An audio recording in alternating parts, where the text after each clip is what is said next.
She's our therapist.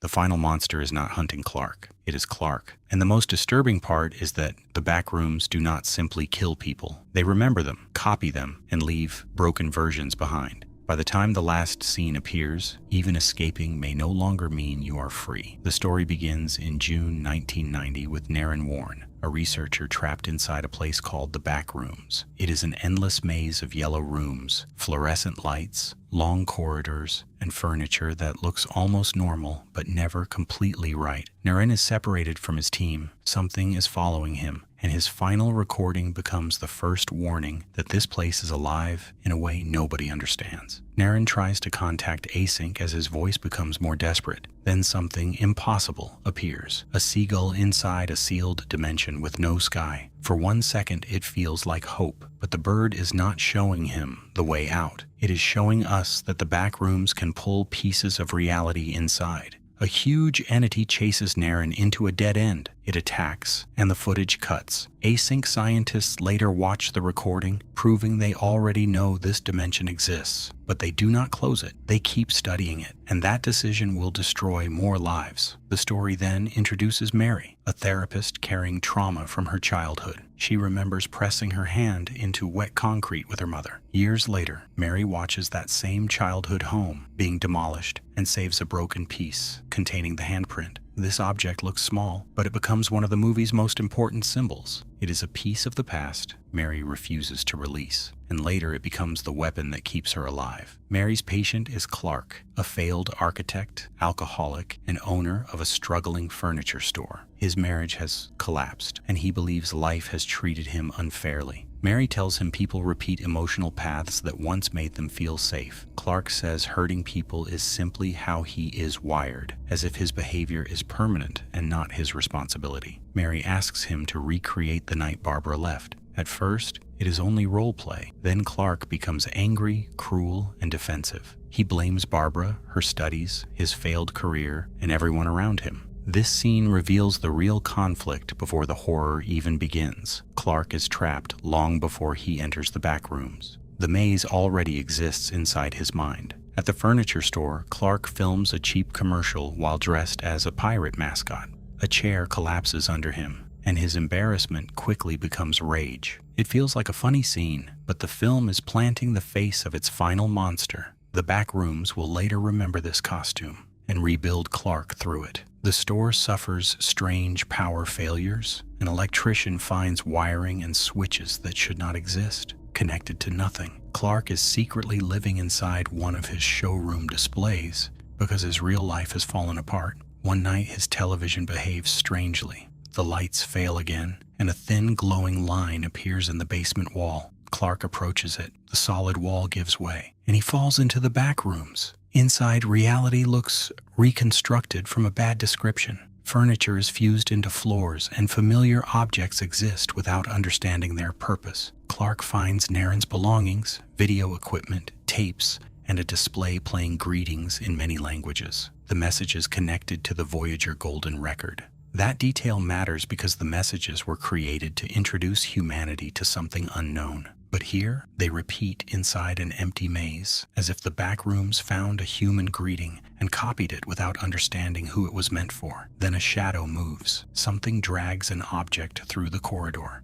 Clark escapes through the wall, carrying a malformed chair as proof. Async scientist Phil watches through surveillance cameras, but nobody warns Clark. This makes Async more than a research organization. It becomes a silent observer that values discovery more than human life. Clark returns again and again. As a failed architect, he becomes obsessed with mapping a structure that refuses to follow normal design. The backrooms give him something reality never did, a world that makes him feel important. He tells Mary that the place is like a faulty, misremembered copy of reality. She suspects withdrawal or psychological collapse. Clark feels humiliated and decides to bring back video proof. He recruits Kat and her boyfriend Bobby, hiding that he already encountered something dangerous. That is his first major betrayal. He risks 2 lives because being believed matters more to him than keeping them safe. Inside, Bobby is lowered by rope into a steep area filled with discarded clothes. Some items appear duplicated, some are stained with blood. Before anyone can understand why, a creature grabs Bobby and pulls him down. The rope drags Clark, Kat, and nearby furniture into a deeper section. Bobby disappears. Kat runs after him, and the maze separates everyone. Clark enters a room with a Christmas tree and sees malformed human imitations called still lifes. One appears to be a damaged copy of Barbara with red hair and an incorrectly formed body. This is the moment the mystery changes. The back rooms are not only copying rooms, they are copying people from memory. Clark escapes into strange, pool-like spaces. He hears Kat calling from behind what she believes is a window, but Clark sees only a wall. They are close enough to hear each other, yet the architecture gives them different versions of the same place. That is one of the film's cruelest ideas. 2 people can occupy almost the same space and still be completely unreachable. Clark sets down the camera. A tall shadow enters the frame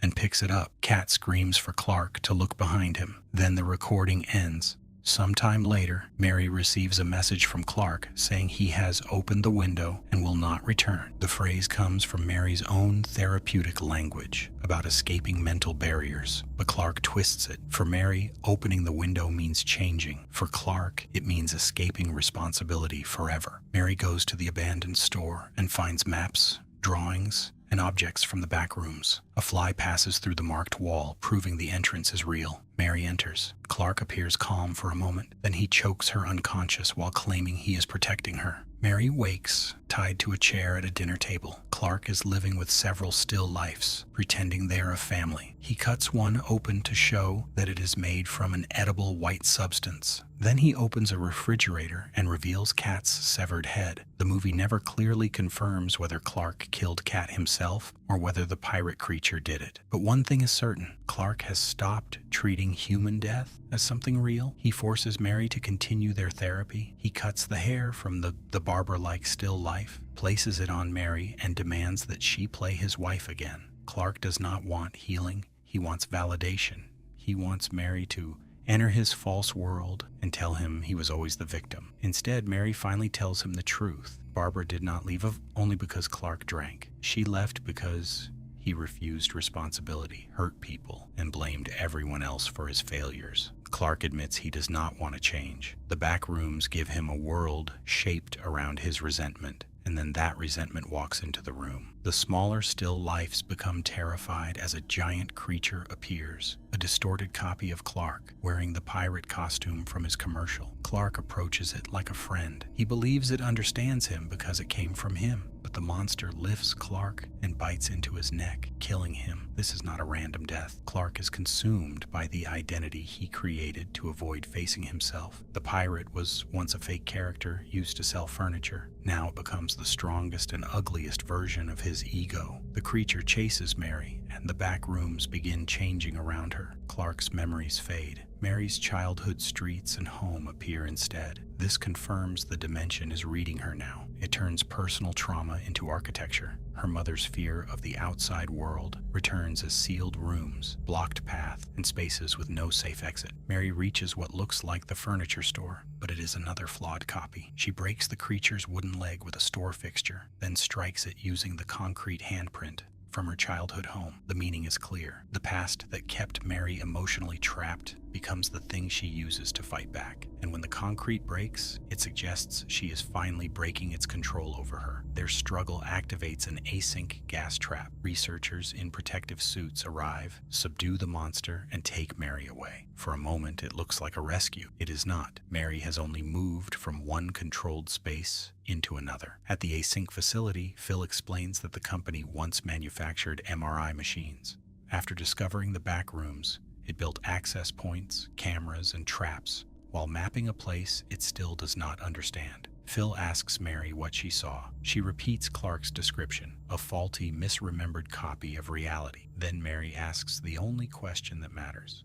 Will they let her leave? Phil says the decision is not his. The ending now returns to the Backrooms. New spaces appear based on Mary's memories, her childhood home, the furniture store, and even the Async interrogation room. Inside that copied room sits a deformed version of Mary. Silent, still, remembered incorrectly. So what actually happened? The real Mary escaped the back rooms, but the dimension had absorbed enough of her to create a still life copy. The film never confirms whether Async releases or imprisons her. The viewer may first think the final Mary is the original, trapped inside another illusion. But the stronger explanation is that the Backrooms are continuing their process. Observe, remember, reconstruct, and fail. Clark's story and Mary's story are opposites. Clark enters the maze and chooses to stay because it protects him from responsibility. Mary enters carrying trauma, but survives by confronting it and finally using it rather than worshiping it. Phil and Async hide behind calm professionalism. They watched Naren disappear, watched Clark enter, planted traps, and treated Mary like evidence instead of a survivor. So the true villain may not be only the pirate monster.